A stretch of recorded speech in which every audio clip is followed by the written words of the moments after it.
I think. On. I think when you talk about remittances, on the way we are discussing now, and in relation to the MDGs, I think we are referring to the international migration, which is actually remittances is the result of the international migration, which is, despite its growing scope and magnitude, did not feature prominently in the original framework of the MDGs.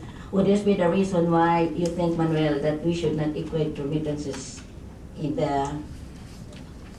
And in that case, we reframe the question, because migrants and the remittances as the theme of this conference are searching for the question, does it has potential, does it have a role in achieving the MDGs? And I think in that level of discussion, do you think you can think of any policy intervention or any suggestion to facilitate remittances so that it can contribute in realizing the goals of the MDGs, which taking into account the level of the migrant organizations according to the resources and we are there now, and according to a possible partnership that we can establish with, you think, potential partners? If it is clear question.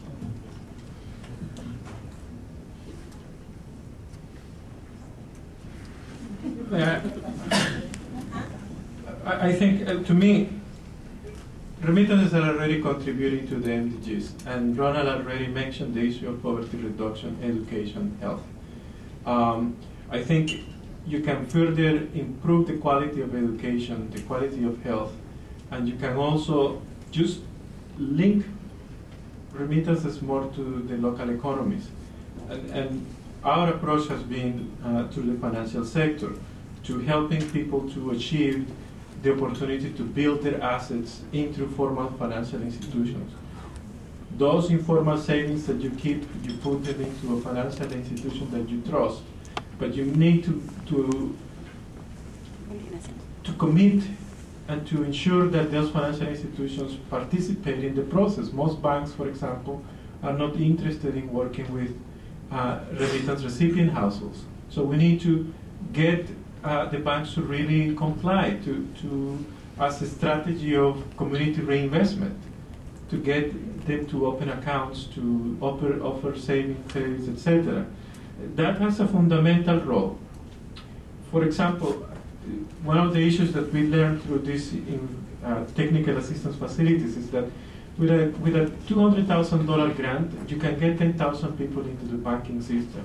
It's a crude calculation, but we're talking about basically you put $20 and in exchange you get a person to put $1,000 deposited into a bank account. Now, if you have your $100 million investment, you are giving a grant to 400 institutions, and those 400 institutions are going to be able to get over 40 million people into the banking system.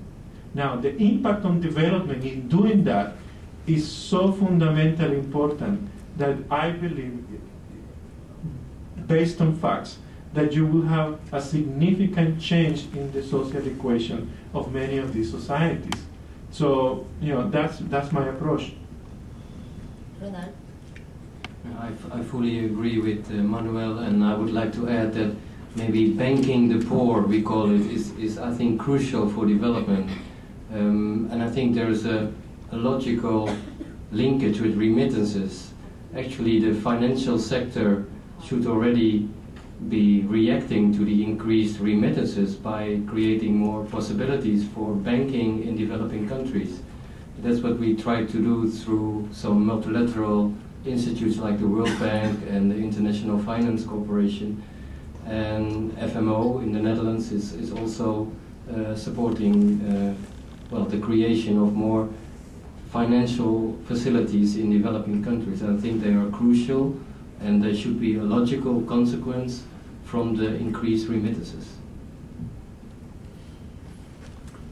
I mean, to some degree, competition is already having this effect. I mean, since, and I think about 2.5 years ago, Nigeria transformed its financial services sector, which actually meant that the banks had to consolidate to some degree. And what's happened as a result is that we've had a huge outpouring of Nigerian banks into the wider West African region.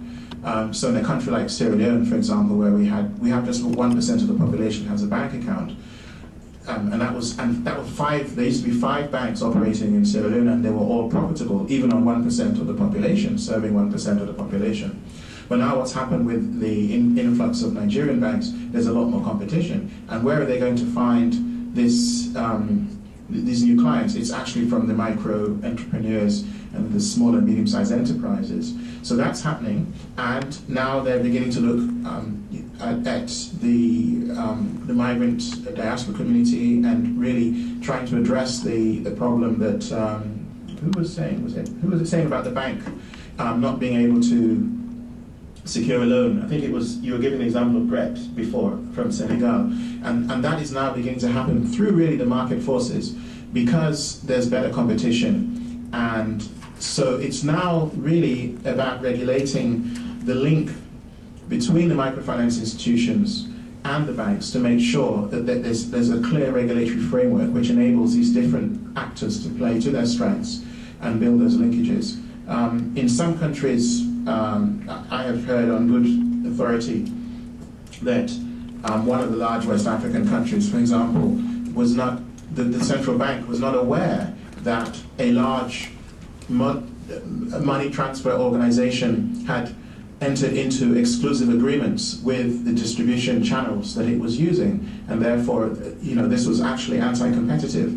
So improving the regulatory competence of the central banks to actually think strategically about the inflows, of which remittances are a significant one, and really ensuring that the regulatory framework is one that is enabling of the financial sector, including enterprise, is really what is important.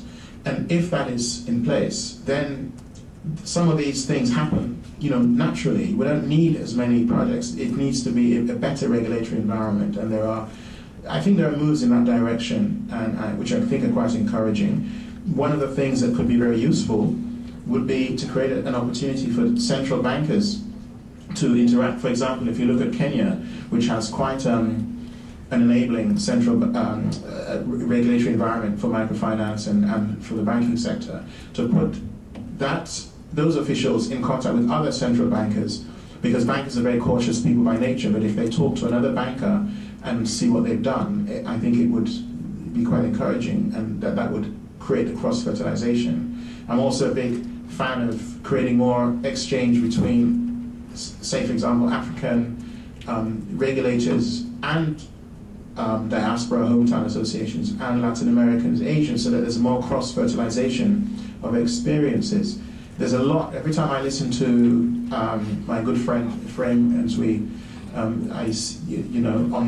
I hear that he's been to another conference, and I go onto the web to hear what he said, and because I don't go to these conferences myself, but I always think that there's a lot that we could learn from. We can't replicate exactly, but we can learn from each other. We can learn from what the Mexicans have done. We can learn from BRAC. I think BRAC should establish a university for development. If I was in the Dutch ministry, I would finance that. I would actually encourage BRAC. We don't need to reinvent the wheel. I mean, BRAC is the biggest NGO in the world. They probably have a bit of experience, and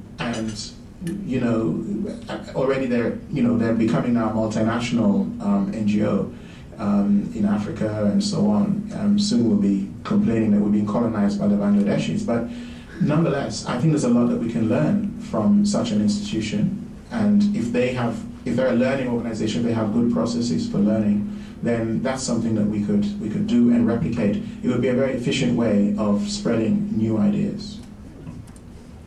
My next